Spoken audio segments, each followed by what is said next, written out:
এক বুক স্বপ্ন আর হাসি আনন্দে ভরা ছিল বগুড়া পৌরসভার ৫ নম্বর ওয়ার্ডের নামাজগড় ডালপট্টির সেই ব্যবসায়ী পরিবারটি। কিন্তু ভাগ্যের নির্মম পরিহাসে মুহূর্তের এক ঝড়ে আজ সেখানে শুধুই কান্নার রোল আর বুক ফাটা আর্তনাদ। ধনাঢ্য ব্যবসায়ী নিরঞ্জন প্রসাদ গোয়ালার একমাত্র ছেলে রাহুল যাদব প্রসাদ গোয়ালা আজ আর নেই। যে মানুষটি একসময় পুরো পরিবারকে আগলে রাখতেন, আজ তিনি নিজেই একরাশ নীরবতা সঙ্গী করে চলে গেছেন না ফেরার দেশে। স্ত্রীর সাথে বিচ্ছেদের পর মানসিক যন্ত্রণায় ছটফট করতে করতে অবশেষে জীবনের সবচেয়ে কঠিন ও অপ্রিয় পথটি বেছে নিয়েছেন এই যুবক, যার করুণ পরিণতিতে স্তব্ধ পুরো এলাকা। পারিবারিক সূত্র জানায়, প্রায় ১ দশক আগে ধুমধাম করে প্রিয়া রানীর সাথে বিবাহ বন্ধনে আবদ্ধ হয়েছিলেন রাহুল। সুখে শান্তিতেই কাটছিল দিন। তাদের কোল আলো করে আসে একটি ফুটফুটে কন্যা সন্তান। কিন্তু নিয়তির পরিহাস, রাহুলের সেই সাজানো সুখের ঘরে হানা দেয় পরকীয়া।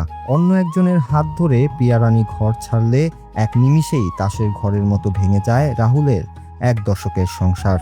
মাতৃত্বের টান ছিঁড়ে প্রিয়া চলে গেলেও রাহুল তার অবুঝ কন্যা সন্তানটিকে বুকে আগলে রেখে বেঁচে থাকার লড়াই চালিয়ে যাচ্ছিলেন। কিন্তু প্রিয়তমার এমন বিশ্বাসভঙ্গ এবং একাকিত্বের তীব্র যন্ত্রণা কোনোভাবেই সইতে পারছিলেন না তিনি।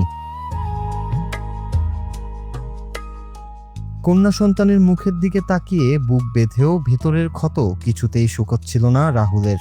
গত বৃহস্পতিবার রাতে নিজের ফেসবুক আইডিতে এক বুক হাহাকার নিয়ে একটি অত্যন্ত আবেগঘন পোস্ট দেন তিনি।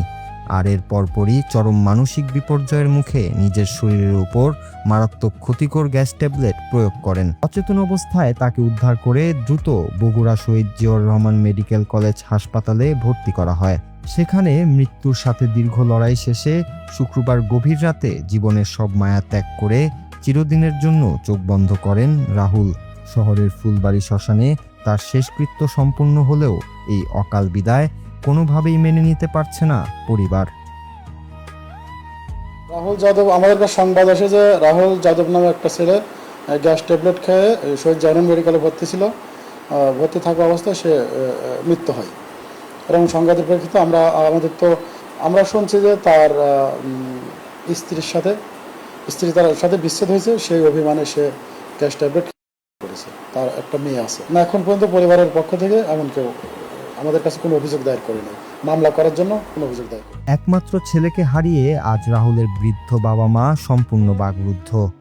স্থানীয় প্রশাসন ও আইন শৃঙ্খলা রক্ষাকারী বাহিনী বিষয়টি খতিয়ে দেখলেও রাহুলের এই চলে যাওয়া পুরো সমাজের বিবেককে নাড়া দিয়ে গেছে। স্থানীয়দের মনেও আজ একটাই প্রশ্ন, একটি ভাঙা সম্পর্কের টানাপোড়েন কেন এভাবে একটি তাজা প্রাণ কেড়ে নেবে? ভালোবাসার গভীরতা আর বিশ্বাসের অমর্যাদা যে একটি হাসি খুশি পরিবারকে চিরতরের ধ্বংসস্তূপে পরিণত করতে পারে, রাহুল যাদবের এই করুণ গল্প যেন তারই এক জীবন্ত দলিল।